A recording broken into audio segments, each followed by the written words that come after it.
जय श्री राम। मेरे मानस ज्योतिष ज्ञान के प्यारे जातक जातिका, मैं हूं आपके साथ डॉक्टर राज मिश्रा, आपका अपना पसंदीदा प्रोग्राम लेकर के उपस्थित हूं। सूर्य राशि परिवर्तन कर रहे हैं 13 तारीख को। ग्रहों के राजा जिनकी बिना कृपा के संसार में उजाला नहीं हो सकता है, जिनकी बिना कृपा के शायद पत्ता ना हिले। कहते हैं, हे सूर्यो सहस्त्रेशो तेजो राशे जगतपते अनुकंपमय मयाम देवाम गृहाण रघम दिवाकरा। जिनकी कृपा के बिना इस संसार में उजाला नहीं हो सकता है, तो उनकी कृपा के बिना हमारे आपके जीवन में उजाला कैसे हो सकता है। उनका परिवर्तन किस प्रकार रहेगा द्वादश राशियों के लिए, आइए इस विषय पर हम आपको जानकारी देने का प्रयास करते हैं। इस विषय पर चर्चा करते हैं। मेष राशि के लिए पंचमेश होकर के और जाएंगे एकादश भाव में, बेहतरीन परिवर्तन रहेगा। एकादश भाव में सूर्य वैसे भी बहुत अच्छे होते हैं, पंचम भाव को दृष्टि भी देंगे। संतान के योग को बनाना, विद्या अध्ययन में अच्छे रिजल्ट देना, जिन बच्चों का पेपर इत्यादि है उसमें अच्छी सफलता प्रदान करना और किसी पुराने मित्र से मिलवाना, ये इनका कार्य होगा, बेहतर रहेगा। वृष राशि चतुर्थ भाव के स्वामी होकर दसम भाव में जाकर गोचर करेंगे। साहब, प्रॉपर्टी से रिलेटेड रुका हुआ कार्य या कोर्ट कचहरी में कोई मुकदमा चल रहा था तो आपके पक्ष में लेकर के आएंगे उसको। वाहन और घर दिलाएंगे आपको, और उसके साथ किसी इंपॉर्टेंट प्लेस पर जाना चाहते हैं, कोई इच्छा है कि इस जगह पर मुझे जाना है या यहाँ दर्शन करना है, तो वहां से आपको बेहतरीन रिजल्ट प्राप्त हो पाएगा और वहां आप जा पाएंगे, दर्शन कर पाएंगे।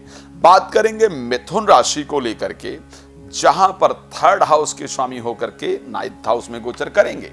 साहब, आपके आत्मविश्वास में अच्छी खासी वृद्धि करेंगे, मन को पूरी प्रसन्नता प्रदान कर देंगे। आपके आत्मविश्वास में वृद्धि होगी, मन में प्रसन्नता होगी। भाई या बहन का यदि कोई कार्य रुका हुआ है तो वो बन जाएगा। स्पेशली सरकारी नौकरी के स्पेशल योग बनेंगे। कर्क राशि की अगर हम बात करेंगे, अष्टम भाव में जाकर गोचर करेंगे, सेकंड हाउस के स्वामी होकर के। कहीं भी धन इत्यादि लगाने से बचना होगा। भाग दौड़ सरकारी कार्यों के लिए अत्यधिक करना होगा। ऊंचे लेवल के अधिकारियों से सावधान रहने की आवश्यकता होगी। विनम्र रहना होगा उनके सामने। हां, पर अचानक आर्थिक लाभ का योग जरूर बनेगा। सिंह राशि के लिए जब बात करते हैं तो क्योंकि सेवंथ हाउस में जाकर के गोचर करेंगे, आपके स्वयं के राशि स्वामी होकर के, स्वास्थ्य बेहतर होगा। जीवन साथी के साथ समय व्यतीत करेंगे, लेकिन जीवन साथी के अंदर एक क्रोध उत्पन्न होगा, गलतफहमी उत्पन्न होगी, जिसके कारण थोड़े अशांति के भी संयोग हैं। सूर्य को जल देने से लाभ होगा, उपाय पर बात करूंगा। कन्या राशि के लिए जब बात करते हैं, द्वादश भाव के स्वामी और गोचर करेंगे सिक्स्थ हाउस के अंतर्गत। ये परिस्थिति बहुत बेहतरीन नहीं होगी।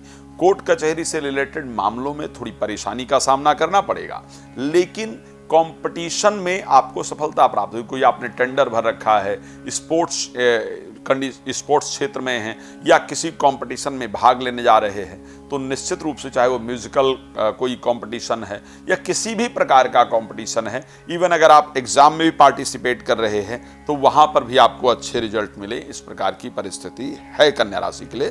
तुला के लिए जब बात करेंगे, एकादश भाव के स्वामी होकर के पंचम भाव में गोचर करेंगे। यहां पर आपके लिए शेयर मार्केट इत्यादि से एक बहुत शानदार लाभ प्रदान करने वाले हैं। संतान को लेकर के थोड़ा मन चिंतित रहेगा, और उसके साथ साथ अगर हम बात करते हैं, घर में थोड़ी अशांति होगी, लेकिन कंपटीशन में सफलता प्राप्त होगी, एजुकेशन में लाभ होगा, कुछ शुभ समाचार आपको प्राप्त होंगे शेयर मार्केट अर्थ जगत से।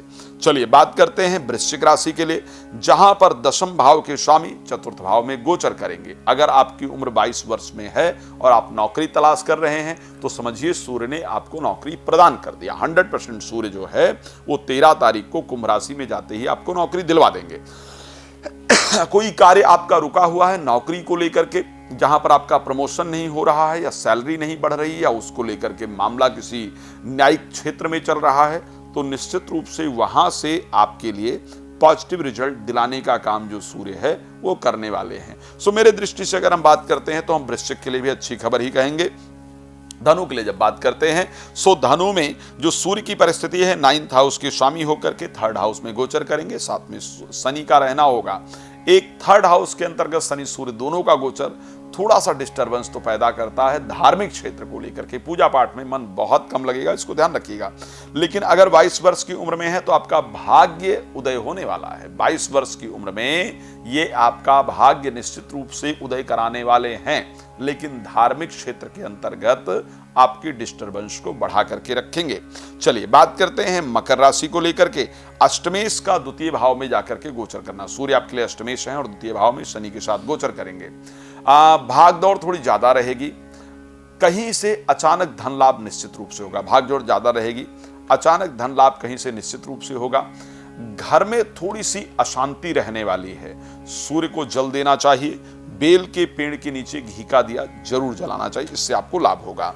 मेरी सबसे पसंदीदा राशि कुंभ के लिए आखिर सूर्य का परिवर्तन किस प्रकार के फल प्रदान करने वाला है। सप्तम भाव में सूर्य जाकर के गोचर करेंगे, आपके क्षमा चाहूंगा आपकी राशि में गोचर करेंगे सप्तम भाव के स्वामी होकर के। देखिए, एक तो सबसे पहले ध्यान रखिएगा, किसी अति विशिष्ट व्यक्ति से आपकी मुलाकात होगी, कुछ बड़े लोगों से मुलाकात होगी, राजनीतिक लोगों से मुलाकात होगी, जिनके बारे में सोचते होंगे कि क्या इनसे कभी मुलाकात हो सकती है, अचानक आपकी उनसे मुलाकात होगी और उनके माध्यम से कुछ नई चीजें भी आपको प्राप्त होंगी, उसका लाभ भी आपको प्राप्त होगा। जीवन साथी के साथ अच्छे संबंध बनेंगे। जीवन साथी के जीवन में चल रही जो प्रॉब्लम्स हैं वो आपके निश्चित रूप से दूर होंगी। तो कुंभ के लिए भी ये परिवर्तन एक अच्छा परिवर्तन है। बात करें अगर मीन राशि को लेकर के, छठे भाव के स्वामी होकर द्वादश भाव में गोचर करेंगे। कोर्ट कचहरी से रिलेटेड मामले थोड़ा परेशान करने वाले हैं। शत्रु हावी होने का प्रयास करेंगे। नजर दोष से आप पीड़ित रहें, कोई तंत्र इत्यादि करने का प्रयास करें, इस प्रकार की परिस्थिति है। आपको क्या करना है, एक तो एवरीडे सूर्य को जल जरूर देना है। ध्यान रखिएगा, एवरीडे सूर्य को जल जरूर देना है। बेल के पेड़ की जड़ लेकर के तांबे के ताबीज में डाल करके और गले में पहन करके रखना है। रात को 9 बजे और दोपहर को 12 बजे लाइव आता हूं, आप मेरे साथ लाइव जुड़ सकते हैं। जो भी प्रश्न आपके मन में है लाइव में फ्री ऑफ कॉस्ट पूछ सकते हैं। बाकी समय बात करने के लिए नंबर दिया जा रहा है, अपॉइंटमेंट लेकर के मेरे साथ बात कर सकते हैं। आपका जुड़ने के लिए बहुत धन्यवाद। जय श्री राम।